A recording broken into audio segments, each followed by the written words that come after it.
that scenario, and I think the real question is, how do you get to where what you have to survive, and how you can have what you can do in terms of your skill set and your ability to produce at a form that makes you valuable to the people around you, because that ultimately is what will get you through it in the end. You can play games in the short term, but over the intermediate and longer term, none of that stuff's going to work. Karl, thank you. Okay, so if we're going to be stuck with currencies, as opposed to devolving clearly into a barter variety of economy at the back end, what should the role of the Federal Reserve or a monetary authority be, if anything, since politicians cannot be trusted with monetary policy given the failures of both major parties to operate with fiscal sanity, and the Fed is clearly a political and secretive animal as well? How can an institution be set up to be responsive and responsible to the people and not to the financial powers on Wall Street, or, in the case of the politicians in D.C., since they're so heavily influenced by the K Street lobbyists? I would like to start in response to that by pointing out that the Federal Reserve Act, as it is actually written, has very little wrong with it. And that's probably going to shock some of your listeners. If you actually read the Federal Reserve Act, it calls for stable prices. Well, stable means unchanging, right? So where does this 2% inflation thing come from? Well, it comes from the same place that we have the FDIC that's supposed to close banks before they go under and cost the insurance fund money. And that is the fact that all of these wonderful laws and regulations don't have an or else in it. There is one if you decide to go rob a bank and stick a gun in a teller's nose. There's an or else. It says don't do that, or else you go to jail for 20 years. There is this curiously missing clause in all of these federal regulations and laws that govern the government and arms of it itself. And that is, nobody ever goes to jail because there's nothing in the law that says they have to when they break them. So without fixing that, we can't solve this problem. And the last thing I want is Barney Frank having control over monetary policy for the United States. We'd have hyperinflation in about 15 minutes. So I don't like the Federal Reserve in the way that it's operating, but the Federal Reserve is operating outside the boundaries of what it is allowed to do, and yet Congress is the body that is supposed to enforce this. The reality of the situation is that the American public needs to grow up. We need to look at the body of law that supposedly governs us in the Constitution. We need to look at the laws that enable everything beyond the Constitution. And we need to say, you know what? We cannot have a law that is not actually a law, that's just a suggestion. If you're not going to actually have a penalty associated with it, then throw it out. Get rid of it. Get rid of this facade that there is some supposed check and balance on these people's behavior. And then, look at what you have left and say, is this acceptable? And I think that the public would say, no, it's not, and demand that we actually have laws that have teeth in them. But as it stands right now, I don't know what we do with this, to tell you the truth. There's one of the things that's gotten me so upset with people like Ron Paul is that he supposedly is a maverick. He's very anti-Federal Reserve, and yet when he has the opportunity to nail these people, especially Bernanke, with the fact that the law itself, the actual black letter of the law, prohibits what he's done, and what all of the Fed chairmen have done since 1913. He refuses to do it. And it's a real shame that those people who we've elected to be our representatives haven't stepped up in that way. Let me turn things kind of into a different area. Karl, my impressions of your views are that you perceive that there is too much regulation holding back innovative entrepreneurs and businesses. And yet you also applaud, or appear to applaud, efforts to reinstate the regulatory elements of Glass-Steagall, the Depression-era law that separated commercial banking from investment banking from insurance, and to repeal elements of Graham-Leach-Bliley that sanctified the current financial mega firms that dominate Wall Street. If this interpretation is correct, Should there be a double standard regarding regulation in the financial sphere versus within the real economy? Deregulation in some areas of the real economy, be it pharmaceuticals, medical devices, foodstuffs, home products, electronics and electrical equipment and devices, to name a few, in a caveat emptor, free market economy, can be very harmful, just as bankers and financiers run wild are. In your opinion, should there be a caveat emptor, let the buyer beware end, and no oversight or protection for the less knowledgeable through regulation? Where should one point end? Where should the other begin? Well, in the financial realm, there's a couple of distinctions that I draw specifically with regards to banking and lending in particular. I have advocated for a long time a standard in the banking regulatory environment called $1 of capital. That goes substantially further than Glass-Steagall. And what $1 capital basically says is that we have to stop banks and other financial institutions from essentially trading on the credit of the sovereign, that is, in this case, the United States. And this is the reason that I don't believe that we can have a so-called free market with the current system in the financial realm, because a bank does not actually trade on its own credit. A bank, through the ability to make loans that are not backed by anything, is essentially trading on the credit of the government. Well, but the problem, of course, is that the bank is not accountable to the government when it screws up, as we've seen. Okay, so you have a situation where an institution can issue loans without having anything behind it whatsoever, and by doing so effectively expand the monetary base, that is, create inflation from a monetary perspective.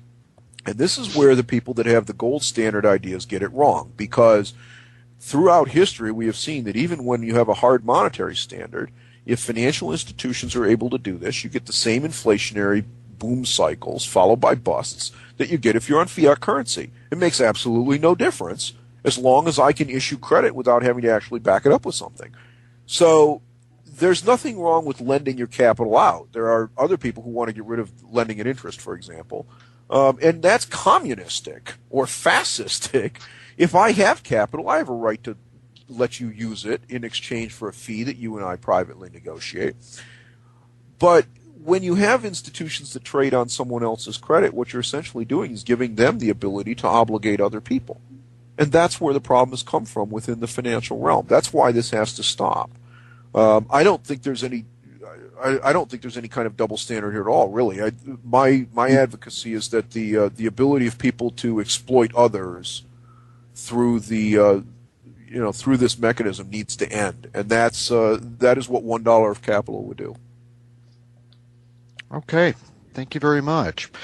We're going to turn now to our forum member, Mizar, who has some additional questions for you.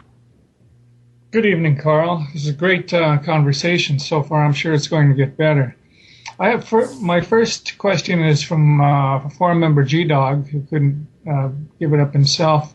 The question is, why hasn't there been prosecution of any bankers, even though there is overwhelming evidence against them? Well, you'd be prosecuting yourself. Go back to what I just said, in that essentially the banks are not trading on their own credit, they're trading on the credit of the federal government. So to prosecute the bankers would be to prosecute yourself. Well, that's not going to happen. And essentially what the whole mechanism here is that the banks have inundated the federal government with their own stooges. I mean, take a look at Tim Geithner, for example, comes from the New York Fed, becomes a Treasury Secretary. Henry Paulson before him, where was he from? Oh, Goldman Sachs. Gee, there isn't any kind of inside trading going on there, is there? So, and then you have Mary Shapiro, she comes from FINRA. It's kind of like saying we have the police department, and we're going to bust the police officers for speeding. And we expect the police department to write tickets against their own officers who are speeding in their marked police cars. Well, that's not going to happen. So when you have this capacity to essentially bind the financial system and the government together through this kind of perverse inside dealing, it's an incestuous relationship. You cannot be surprised when the federal government refuses to charge the people who have committed crimes, because they'd be charging themselves. It's not realistic. We have to change the paradigm. Thanks for your answer, Carl. The next question from G-Dog is, why do we borrow money from the Federal Reserve when we could just be printing it, which is exactly what we were doing in the first place? The short form of that answer is that, in theory, borrowing the funds provides a check and balance on out-of-control, runaway federal deficits. We're seeing how well that works, right, in practice. The problem with simply printing the money is that if Congress was to do that, the likely impact in the world market would be an immediate revulsion on the part of using dollars as a reserve currency and as a trade clearing mechanism. We have some history with that. President Lincoln printed greenbacks to finance the Civil War. They were devalued by something like 60% over the course of 18 months and ultimately became essentially worthless. The problem with giving the monetary authority to Congress like that is that historically is what's likely to happen. So the system we have now has its flaws, but even if we were to get rid of those flaws and not do things that way, and if we could regulate the emission of currency such that we did not have an inflationary problem caused by it, the concern that I would have is that it doesn't change the fact that you still need recessions to clear out excess debt, because it is not just the federal government that borrows, and in fact the federal government's borrowing as a percentage of the whole is relatively small. So yes, it's a large amount of money, but when you look at the total pile out there of $53 trillion, $14 trillion is a large number, but it's not anywhere near 53. Good, thanks, Carl. Those are informative answers. I'll put it over to the next person. Okay, Carl, it's McLaren back again. Would you agree that there is a plutocratic financial oligarchy running or heavily influencing not just the United States, but much of the G20 or maybe G7 limited world? If so, are they controlling events and outcomes as vested interests tend to take and keep ever larger slices of the pie? Is there an appropriate balance between prosperity for the majority versus the minority? And how can it best be achieved if the minority are institutionally advantaged to keep the playing field tipped in their favor? How can crony capitalism be stopped? Well, there's certainly a plutocratic financial oligarchy, but I would call it kleptocratic instead of plutocratic, because they stick their fingers in every pie they can find, and they pull all the plums and the cherries out and leave you with the crust. The biggest problem you have with correcting this is again, it goes back to the ability of these institutions to essentially stuff the regulatory and government apparatus with their own people, and then trade on the credit of the government that they have captured. Bill Black has talked a lot about this. It's essentially regulatory capture and a rotating theft mechanism, if you will. And unfortunately, the solution to it is found in the people, because, we constantly hear you got to vote Democrat or you got to vote Republican. But I have been casting ballots every year since I turned 18, and I've yet to go into the voting booth and find only 2 names on the ballot for major offices. We just refuse to believe that anybody else can win, and therefore anybody else is worthy of our vote. And yet, the fact of the matter is that we are, to a large degree, our own worst enemies. We had Barack Obama tell us that he was going to bring us change, and yet right during his inauguration, some woman pops up on television, and it's been immortalized in a YouTube clip now. It says, Obama's going to pay my gas and mortgage. Well, hello, the way you pay your gas and mortgage is by getting off your butt